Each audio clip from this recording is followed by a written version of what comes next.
قوبات تاڵەبانی لە هۆڵی شەی شهاب لە قەڵات چوالان داوای لە کۆمیتەکانی یەکێتی و ماکۆکانی گۆڕان کرد کار بکەن بۆ سەرخستنی هاوپەیمانی کوردستان و ئەو هاوپەیمانیەشی بە خەونی خوالێ خۆشبووان سەرۆک مامجلال و نەوشیروان مستەفا لە قەڵەمدا کە لە دەباشانەوە نەخشە ڕێگەی بۆ کێشرا. قوبات تاڵەبانی ئەوەی ڕاگەیان ڕاستە زۆرینەتان گلەییتان هەیە لە سەر شێوازی حکومڕانی و سیاست و خزمەتگوزاری، بەڵام ئەم هەڵبژاردنە بۆ بەغدادە و بەیەکەوە بوون دەبێتە هەنگاوێکی گرنگ بۆ بەدەستهێنانی مافی کورد لە بەغداد. لە بەشێکی تریە و کۆبوونەوەدا ئاسۆ ڕەحیم لێپرسراوی میحوەری سلێمانی بانگەشی هەڵبژاردن داوای لە هەمووان کرد پێکەوە کار بکەن تا کاندیداکان سەرکەوتن بەدەست بهێن و لە بەغداددا کۆشی بکەن لە مافی هەمووان. لە بەشێکی تریە و کۆبوونەوە جەماوەریەدا شاناس ئیبراهیم ئەحمەد ئەوەی ڕاگەیان بەیەکەوە بەهێز دەبین بە یەکیشەوە دەچینە بەغداد بۆ چارەسەرکردنی هەموو کێشە هەڵپەسێدراوەکان.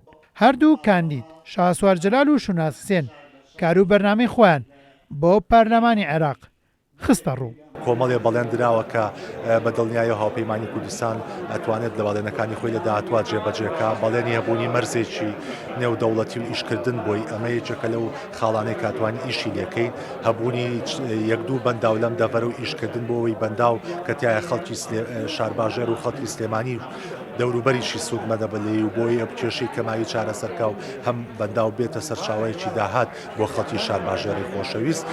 ئامادەبووانی ئەو کۆبوونەوەی ڕاو سەرنج و ڕەخنە و گلەیەکانیان گەیاندە هاوپەیمانی کوردستان تا پێکەوە کار بکەن بۆ چارەسەرکردنی ئەو کێشانەی کە لەو سنوورەدا هەیە.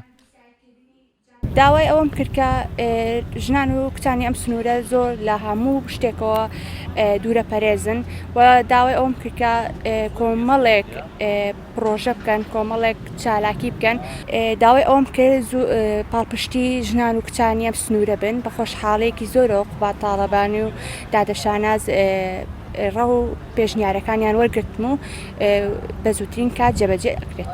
ئامادەبوونی ئەو کۆبوونەوە جەماوەریە بڕیاریاندا ڕەخنە و گلەیەکانیان لەلایەک بێت و لەلایەکی تریشەوە کار بکەن بۆ سەرخستنی کاندیداکانی هاوپەیمانی کوردستان کە هاوپەیمانی کوردستان ڕێبازی سەرۆک مامجلال و نەوشیروان مستەفا پەیڕەو دەکەن.